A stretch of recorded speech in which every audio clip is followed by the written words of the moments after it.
Hey guys, welcome to Wrench to Drive. Today we're going to go through my Super Honcho. This build that I've had on my channel a few times. The big reason, guys, this is a TRX4 hybrid, or at least that's how it started out. At this point, my friends, it is basically a TRX4. And the reason for that is I ordered some TRX4 axles and installed them. Big reason, guys, not because it was performing poorly with the Redcat Gen8 axles, but I'm kind of a mechanical nerd, and I kind of broke down and decided I wanted those full meal deal locking differential axles, guys. I figure that's a pretty cool feature, and I wanted it kind of bad, guys. I was jonesing for it, and I decided to buy them. So I made an order on Jenny's RC kind of early in December. And that's the first thing I'm going to talk about, guys. Jenny's RC takes apart cars and parts them out on eBay. They've been doing this for quite a while, and you can get some really good deals on parts, guys. They sell all kinds of stuff, lots of Traxxas parts, lots of Redcat parts, you name it, they got lots, guys. Ad varies. It's worth having a look if you need parts, guys, especially if you're in North America. Now, the big news is that they have changed their shipping service, guys. And these axles got to me stupidly fast from the United States. I want to say 10 days, but let's say 2 weeks, just for the sake of argument, guys. That's stupidly fast. In the past, you know, a month to a month and a half was doing good. I would have been pleased if they got here by New Year, but they got here last week, and as you can see, I've got it all put together, guys. So the main purpose of this video is mostly for me to kind of burn into my brain what all I went through building this bad boy, and some of the intricacies of the TRX4 platform, guys. So might not be super exciting, but I'm going to go through it, and if nobody else enjoys it or gets any value out of it, I will. So there you go, guys. So this thing started out life as a hybrid, guys, and the reason I kind of built this thing was I wanted the 2-speed Trx4 transmission. I was kind of jonesing for it, and the big thing was that on Jenny's RC you can get a Trx4 transmission for a little under 50 bucks Canadian, guys. That's less money than you can get a 2-speed Chinese transmission. So to me, it was one of those deals where it was such a good deal, and it was a nice 2-speed transmission, Traxxas, really good quality. If I could figure out a way to make it work, wouldn't that be awesome? And basically what I decided to do was, because I checked out a few more prices, Traxxas frame rails were about 15 bucks. Traxxas Links were about 15 bucks. All the body plastic, guys, all the cross members, all the fenders, blah blah blah, all that good stuff, guys, like 40 bucks. Drive shafts, 10 bucks. The deals, guys, the deals. Oh, a whole hardware set, all the screws and stuff, about 15 bucks, guys. Those prices are a little bit higher now. They were definitely a hair cheaper when I bought them, but they're still not crazy, guys. And you know, the more I added up, the more it was like, wow, this should be pretty painless. Like, wow, I can have like a TRX4 chassis for not that much money, for cheap Chinese money, guys. So then I started looking at the Redcat axles, and I noticed that they looked very similar, guys. The front has the offset pumpkin. The rear has the center pumpkin, so very similar. Portal axles, obviously. I looked up the gearing, and it was very similar. I thought, oh, this should work pretty well. I'll use the Traxxas transmission and the Redcat axles. It'll be kind of a TRX4 Sport almost with a 2-speed transmission, which appealed to me because you know, I'm a mechanical nerd kind of guy. 2-speed, that seemed like it would be the best of both worlds. Really good crawling, and then a little bit of speed for bombing around. So that's what I did, guys, and the chassis and the transmission and all that good stuff was about $150. Not bad, guys, not bad. So then I put in those Redcat axles, and away I went. And by far, the single biggest thing you have to know if you want to put other different axles in a TRX4, guys, this drive shaft right here, guys, this is critical. There is not much room side to side right here where the transmission mounts up, guys. So you can see right here, and you've probably watched some of my other videos and seen me talking about this. Not much room, guys. I had to auger out a little bit of plastic here because with the Redcat axles it was actually touching, and there wasn't that much angle. Like the drive shaft, you know, it came about there, guys. 5 degrees, maybe 10 max, and that was enough to be a problem, guys. So beware. That's the one downside to the TRX4. It is very, very precisely engineered, and there are quite a few little doodads on this thing that, you know, it's kind of a place for everything and everything in its place. So if you try to start messing with it, yeah, not going to work super well, guys, potentially. There's a lot of little doodads on this thing that are kind of like that. There's a lot of very precision type stuff. Another thing that's surprisingly a bit of an adventure, guys, is those shock mounts, guys. If you have these fenders, the shock mounts are a little tight depending on what shocks you're using, guys. These red jobbies here, they fit really nice. They move around a little bit because I don't have spacers in there. Something I need to address, but they basically fit just fine, guys. Some of the other ones I had, that gap in there, it's too tight, guys. So even something as simple as shocks may not fit ideal, guys. There's considerations to be taken into account. A lot of little doodads on this thing. So I'll try to ramble off as many of those as I can think of as I go through this, guys. But that's something to think about. This thing is very precisely engineered. The upside to the SCX-10-2 based chassis, guys, is that there are lots of cheap Chinese parts, lots of stuff fits. This is a bit more of an adventure, guys, so that's just something you need to keep in mind. Alrighty, so I put this all together, and I had those Redcat axles in there. It worked pretty well, guys. Like I said, that drive shaft was something to pay attention to. Another little thing that was a problem was the servo horn that I was using, guys, was not low profile like the Traxxas one is, and it's kind of hard to see. I can't get a good angle on it, guys, but when I compress the suspension, see how that panhard bar comes towards the servo horn, guys? If your servo horn is too big, the panhard bar interferes with it, and vice versa, guys. This Traxxas one, obviously it fits perfectly, guys, works really nice. Well, depending on what you put in there, like I said, with those Redcat axles, I had a bit of a problem, and it articulated very, very close to properly, but not quite, guys. This works absolutely perfectly. So again, Traxxas, really well engineered, a little bit more overall travel, something you have to pay attention to, guys. Now, I probably could have raised the servo a little bit with a couple of standoffs, you know, broke the budget and bought a Traxxas servo horn. You know, not that hard to deal with, guys, but one of those little things that you don't expect, right? Like you just don't see that sort of thing coming. It's a bit of a surprise, right? Alrighty. Oh, the Traxxas Links. This is well worth noting, guys. They're really tough, guys. They're known for being tough. These links are very, very strong. Only downside, these link ends. Let's see. Here we can see this one right here. If we look at the one on the servo, guys, the round part, right? This round plastic part, guys, it's wider than a lot of standard link ends, guys. And the Traxxas ports, the ports where the link end goes, guys, this space in the skid plate, guys, it's got a bigger opening, right? Like the round part of the opening is bigger to accommodate those links. If you try to use these links on an SCX-10-2 type crawler, guys, it might be a little tight. You're either going to need to massage the link end a little bit or massage the opening a little bit to get it to fit. Bit of an adventure. Depending on what you're using it for, guys, like let's say you're having a problem with cheap Chinese link ends breaking, you want to put some real heavy duty ones in there. If you can use a Dremel and, you know, smooth out a little bit of material and make a little extra room, guys, these are super tough, but you're going to need to do a little work potentially to make sure they fit, because they are a little bit bigger than standard, guys. So little things like that. Another thing I had to do on the Redcat axles, guys, the shaft, the input shaft on the axle that sticks out, is a little bit too long for Traxxas drive shafts, guys, just a hair too long. So I had to just grind off the end of it just a little bit on that input shaft, guys. So it's hidden inside this drive shaft right now, guys. But that post that sticks out, I had to just a little bit, not a whole lot, guys. But it was literally just that little bit too long, so that the end of the drive shaft here, it would touch the ball end, and it wouldn't articulate anymore, guys. It wanted to be straight.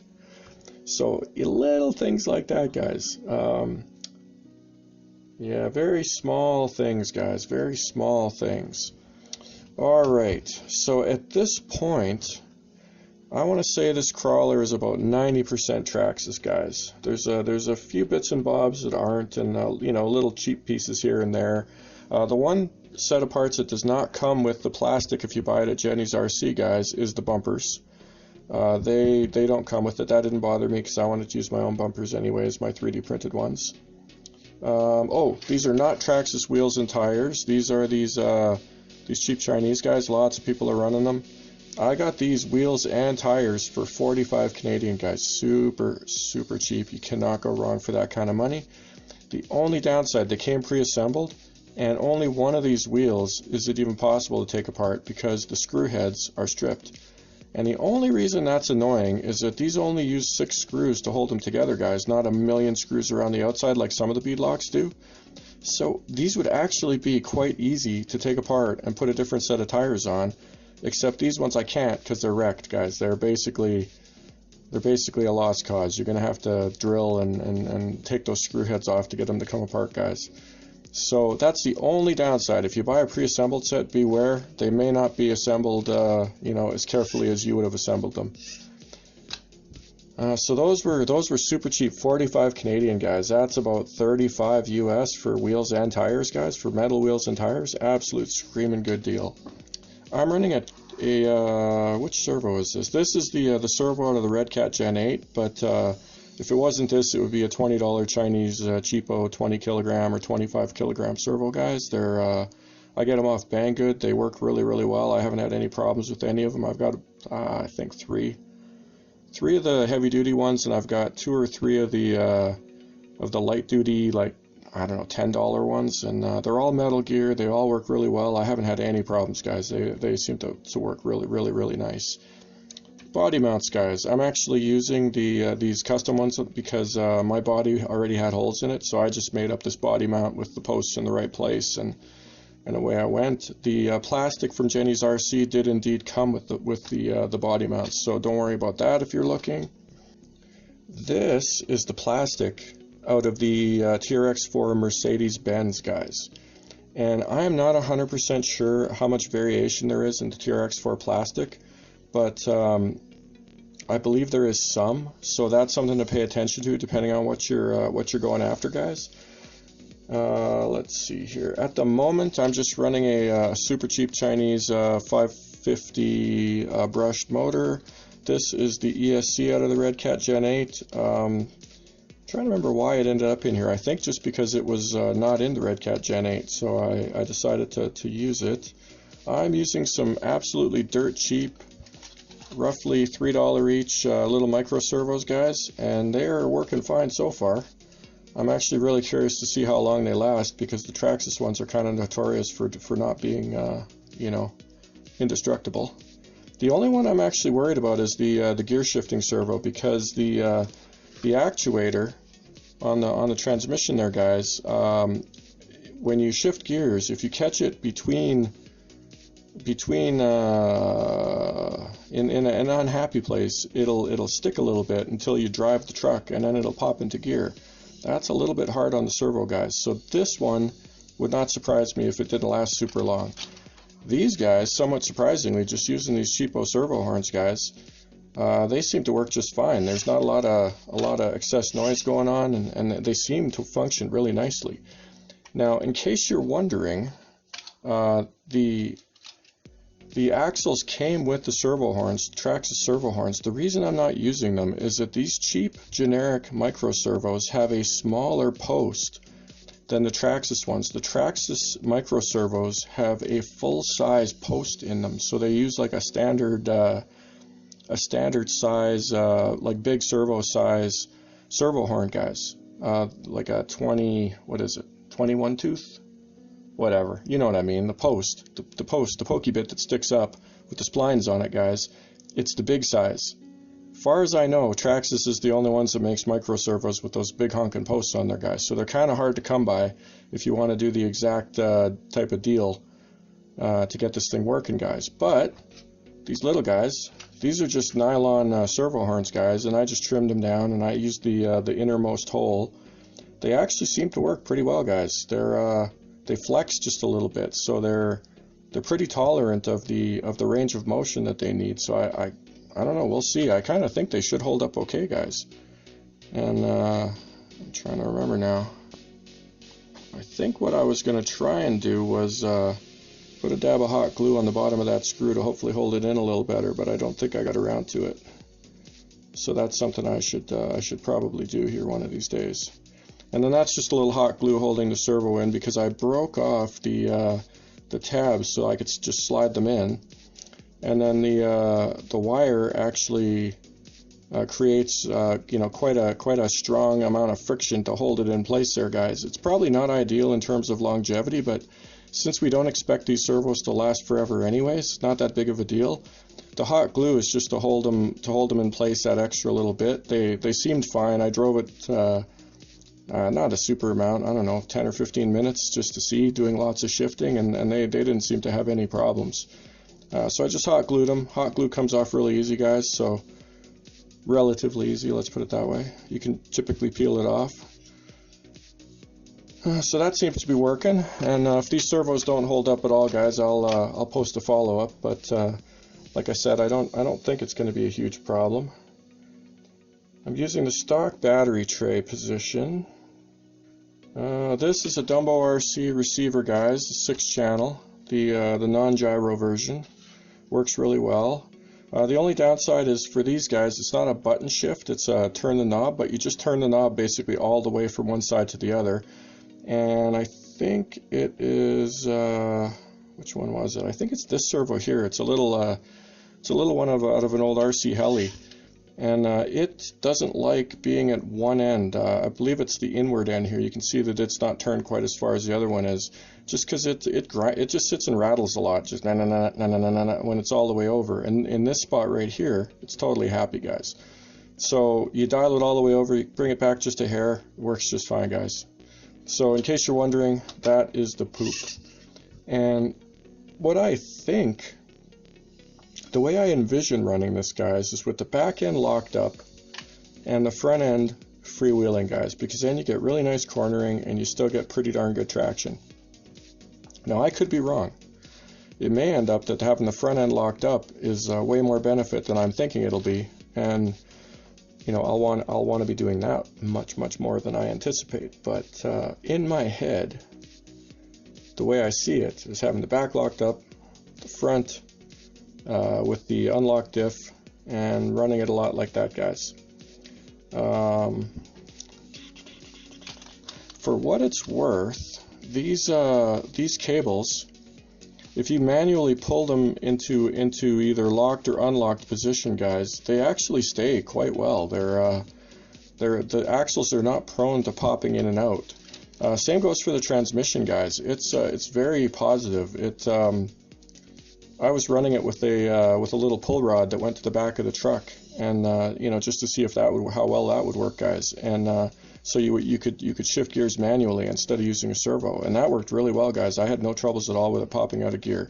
I didn't do a lot of super hard crawling, guys, but you know, just playing around with it, it seemed to work just fine. So that is I guess something worth noting. Having a ton of load on the servo constantly, it seems to be not required. It doesn't seem to be essential, guys. Oh, what else? So along the way, I had actually, in order to get the geometry working a little bit better with those Redcat axles, guys, I had 3D modeled up a transmission mount, guys, a skid plate. And what I ended up doing was actually raising the transmission, I want to say about 5 millimeters, something like that, just a little bit, not a whole ton. And it actually let me have a lot more room to articulate the drive shaft, guys. It made a big difference. And there's a cheap Chinese TRX4 based chassis out now from Injora that has a 2-speed transmission, same layout as the TRX4 center section and transmission, guys. So off to one side like this. The interesting thing is that Injora is running an axle with a center pumpkin, And the way it's laid out, the drive shaft actually clears the pokey bit on the transmission mount, guys. It clears this front part. So I'm very curious about the geometry of that bad boy, and I don't have one, so I don't know for sure what they did to get that in there. But I would very much suspect that that transmission is slightly raised, because I had success with that, and I'm kind of thinking that maybe they did that.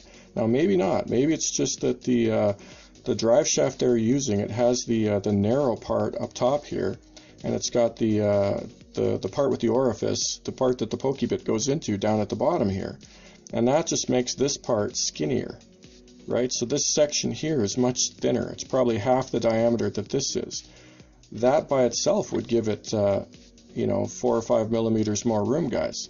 So maybe that's all it took, right? Who knows?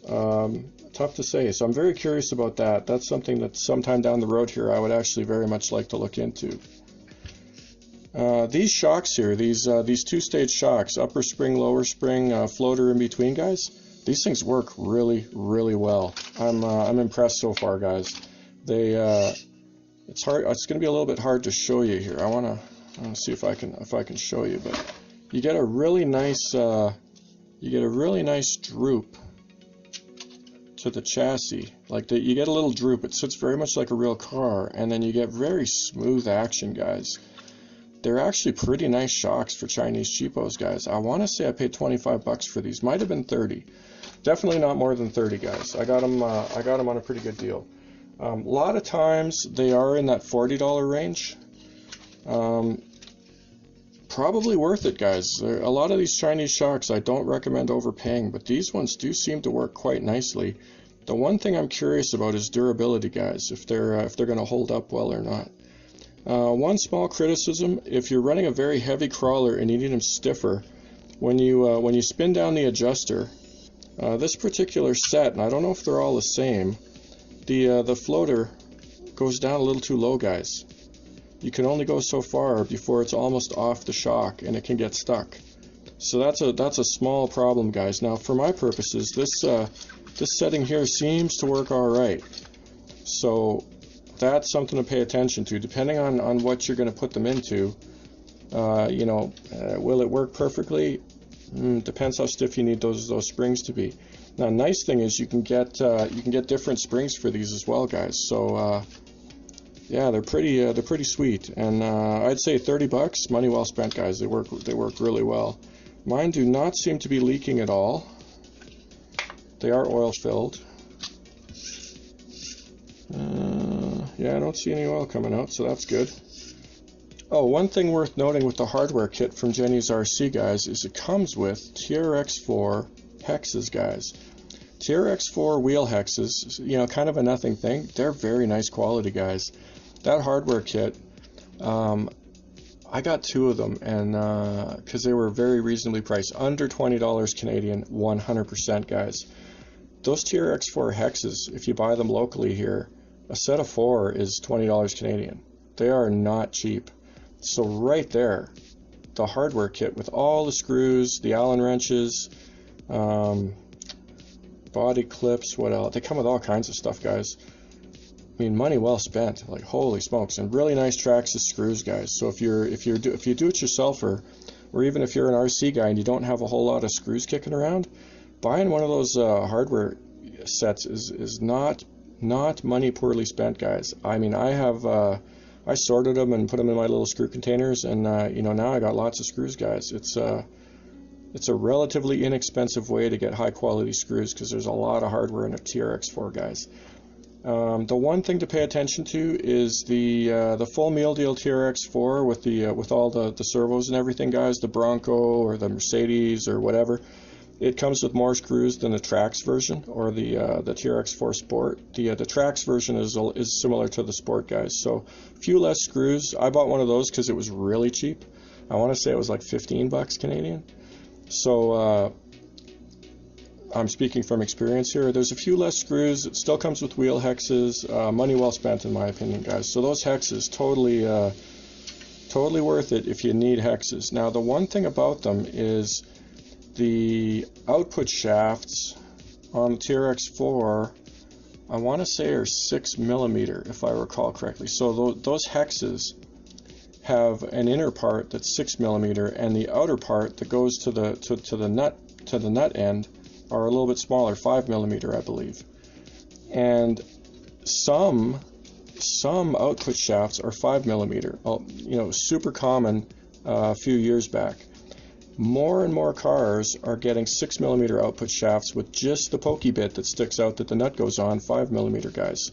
So depending on the vehicle, these TRX4 hexes are potentially very, very useful, guys. And I'm using a set of them on an Arma Sentin to run adapters, guys. So the Sentin comes with 14mm hexes, plastic hexes if it's a Mega, metal hexes if it's the 3S, guys. And all you have to do to use these Traxxas 12mm hexes and get that really nice quality, guys, is there's a flange on them. And I don't have one out of the car, so I can't show you, but it's like a little cylinder sticking out of the inner part of the hex, guys. It's a little pokey bit that comes out. All you got to do is use a moto tool and grind that off. And it's a little bit of work, but it's not overly difficult, guys. You just hold onto the hex with a set of vice grips, and you put a cutting disc on your moto tool, and you just grind it off, guys. I want to say it took me about 15 minutes to do 4 of them, guys, so not particularly difficult. And then you got a really nice set of metal hexes that'll, you know, pretty much last forever, guys.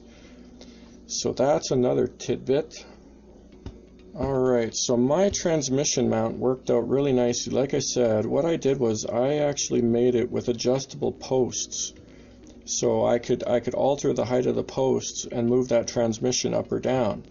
And then the only problem I had was that the front section, where the motor actually mounts to, guys, needs to be altered, depending on what you do. Like if you move the transmission up, the front part has to be altered. And I had a thought, what was I going to do to get around that? Oh, I had a brainwave, and I have not got around to writing it up yet, and much less modeling it. What the hell was I going to do? Oh, I had a plan, guys. I had a plan, and now it's completely eluding me. Anyways, that's something I need to look into down the road. Because, like I said, that Traxxas transmission is super nice quality, guys. The gears are really, really nice. The tolerances are absolutely impeccable. It shifts beautifully. One thing of note, I have 2 of them. The first one I got really, really smooth. The second one actually not quite as smooth, and I've been meaning to take it apart and have a look at it because the shifting is just not quite as smooth, guys, and I want to have a quick look inside and see why that is. It might just need to be run in a little bit because I don't know, I might not have been paying as much attention to the first one, and by the time I started messing around with it, it was worn in a little bit, and it was smoother. But I want to say, because I'm a mechanical nerd, I want to say that it was smooth right out of the box. So definitely I need to take a look at that second one. The axles are really nice and smooth. Yeah, the big thing about this TRX4, guys, is that overall the quality is just impeccable, guys. It's a really, really well-engineered, well-made RC car.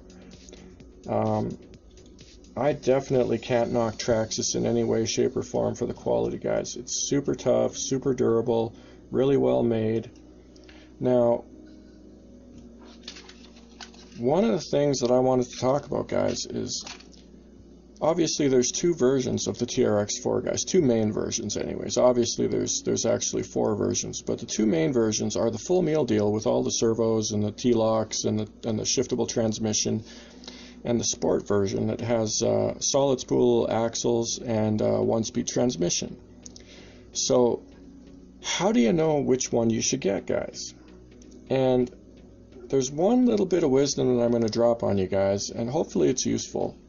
I would say that the single biggest reason to get the full meal deal TRX4 is if you're a mechanical nerd, if you like working on the car, guys, because the bottom line is that with 3 extra servos, you know, a T-lock servo for the front, a T-lock servo for the rear, the gear shift servo, all that mechanical goodness going on, chances are you're going to need to work on that at some point, guys. It's not going to stay running forever. At the very least, you're going to need to change a servo. One of these servos is going to fail at some point, for sure, 100%, right? I mean, we know this. But if you look on the internet at all, you know those servos don't last forever.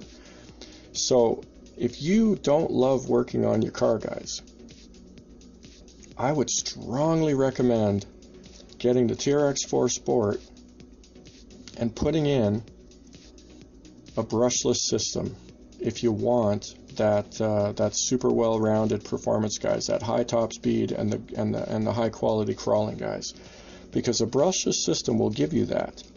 Now the downside is that a good brushless system is going to cost you about 200 Canadian, about 150 US, somewhere in that ballpark. That is not cheap, guys. That's a fairly stiff chunk of money.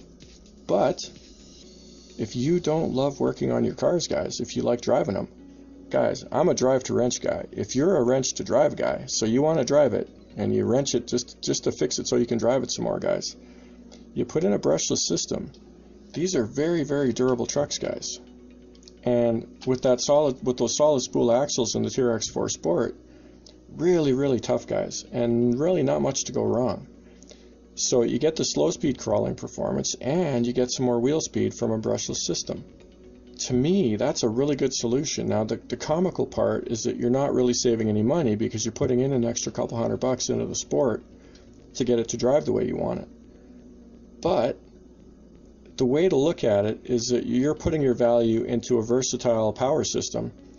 I'm putting my value into the mechanical goodies because that's what I like, right? So if you want to drive it more and wrench less, brushless. If you want to wrench more, drive less, but you're a mechanical nerd, then the full meal deal TRX4 is really sweet. Now I can hear you already. Yeah, but what about the body? I want the sweet new Bronco body. I get it, guys. I get it. I've fallen prey to that myself, getting a crawler because I really love the body. For me, guys, it was the Redcat Gen8. I really like that International Scout body, guys. But the thing about the TRX4 is, if you do a little bit of networking, and you find somebody that wants the full meal deal chassis, but doesn't want to run one of the TRX4 bodies, you do a little pre-arranging. You get yourself that full meal deal chassis with the fancy schmancy body that you want. You take the body off. You sell the chassis to your buddy. You get the TRX4 Sport. You put the body on your TRX4 Sport and give the TRX4 Sport body to your buddy. Or keep it, whatever. If your buddy wants to do something totally on his own, problem solved, right? Now, it takes a bit of networking, bit of a hassle. Good way to make friends, right? Do a little bit of communicating at the hobby shop, see if you can find somebody that wants to do that, because, you know, there's really no reason to not have this thing exactly the way you want it, guys. And hey, the other thing you can do is just buy it, sell the parts on eBay, on Kijiji, on Craigslist, whatever. So, at your local hobby store, talking to people who need parts, guys. Because the one thing I can tell you about the TRX4 is it's got a lot of expensive parts in it, guys. If you buy the full meal deal TRX4 and you just want to run it in a simplified version, guys, one thing you can do that's really, really easy, guys, and simplifies this thing dramatically. For $10 each Canadian, you get the spools. You put a locked spool in the axles. Greatly simplified mechanically, guys, and then you're essentially running TRX4 Sport axles. Then you've got a $20 shift cable, $30 servo on each end, so $50, $100 right there, $100 worth of parts, guys. And if you've never run it, you sell them as new, guys, and you just stick to your price. Somebody's going to pay you, close to new value on those parts because they're going to need them, guys. And I'll show you why that cable in particular is an issue, guys. This axle actually came with the cable broken, guys. I think it got broken in shipping. No worries, Jenny's RC made it right. I fixed it with a little bit of hot glue, guys. I don't really care that you can see the hot glue. It doesn't really bother me. Some people might care. That cable's $20, guys. I just didn't want to be out of pocket for the cable. So Jenny's RC made it right. I fixed it. Everything works nicely. My point is, there's a lot of expensive parts on this thing. So if you don't want to run the full meal deal TRX4 and you want to start selling the parts that you don't need, you got a pretty penny worth of parts kicking around, guys. And so just to put it in perspective, where I live, the new Bronco is about $750. the full meal deal chassis, guys, it comes with the radio and the servos and the whole works, and you got to put it together yourself. The kit, guys, that's about $540, $550. The price has been changing lately, so I don't remember exactly what it is, guys, but it's about $200 less. So essentially, that body's costing you $200. But if that's what you want, you're laughing, right? So you buy that full meal deal TRX4. You get the body, the inner plastic, whatever you might need. You install that on a TRX4 Sport, and then you take that full meal deal chassis that's still 90% there, and you either sell it or you part it out, guys. Because these axles are worth about $160 Canadian. The shocks are real money. Shocks might be worth keeping because a spare set of shocks is pretty typically handy, guys. What else? Oh, the steering servo. Those are, everybody uses an extra servo from time to time. The ESC, the radio. I mean, you got all kinds of stuff that is either super handy to keep around or it's worth real money, guys. So you start parting out a TRX4, guys. There is way more money in a TRX4 than you actually pay for it. That's why Jenny's RC is in business. That's why they're making money, guys. Now, the typical problem people have is that, a TRX4 is $750. That is a deep pockets RC car, guys. But as I said, if you look into the economics of it and you start pricing out the parts and whatnot, you find out that depending on what you want to do, yes, you're out of pocket up front, but down the road, you've got a lot of value kicking around, guys. A lot of parts you can sell, a lot of parts that you can use. There's a lot of upside to diving in super deep, guys. Yeah, you can get a headache, but it's something worth considering for sure, guys. And the downside, like a TRX4 Sport is much cheaper than a full meal deal TRX4, guys. There's no doubt about it. The problem comes in if you like that body, guys. If you like one of those fancy bodies, they are so expensive, guys. They are not cheap. And like off the internet, Jenny's RC, those bodies sell for big money, guys. They're typically a couple $100. And so they should be. Like they're a legit value, guys.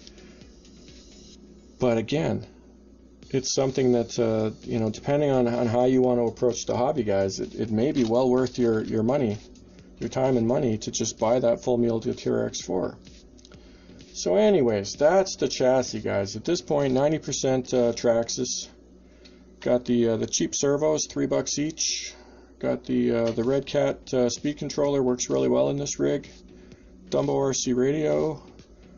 Redcat servo, but a cheap Chinese servo works just fine, guys.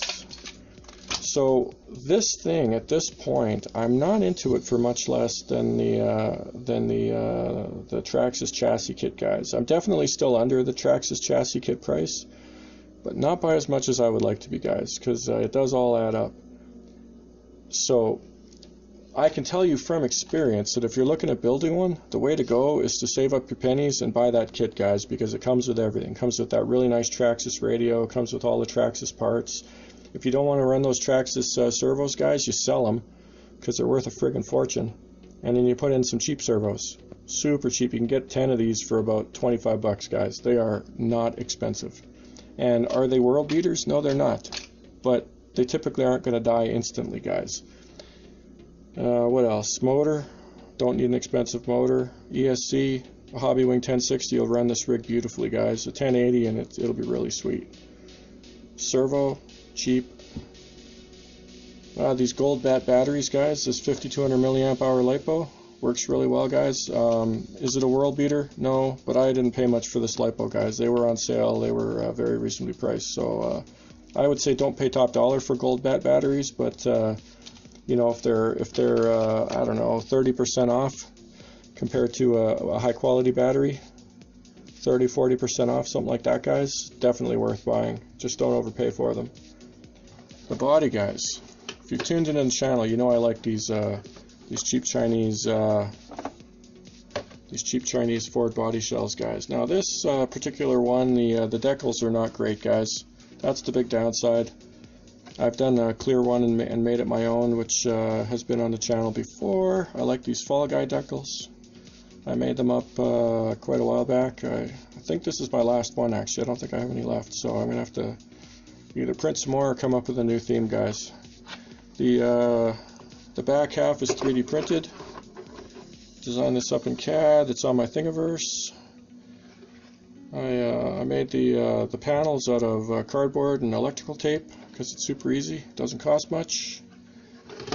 Yeah, there you go, guys. So all in, this thing is still under 500 bucks, guys. Not too bad considering a TRX4 Sport ready to run where I live is a little over 500 bucks. So there you have it. There you have it. That is the TRX4. I don't think I'm forgetting anything. Oh, what else have I done? Oh, one other little tidbit, guys. One other tidbit. Bumper mounts. TRX4 does not use standard bumper mounts, guys. They have square holes, guys. These are more or less standard 43mm on center bumper mounts that I 3D modeled up, guys. And they're on my Thingiverse somewhere. Off the top of my head, I can't tell you where. But not super hard to come up with on your own if you had to. Bit of a quirk, guys, those TRX4 funky bumper mounts. Traxxas, they do like to engineer things and do things their own way, guys. And for good or bad, that's something that you're obligated to deal with if you get a TRX4.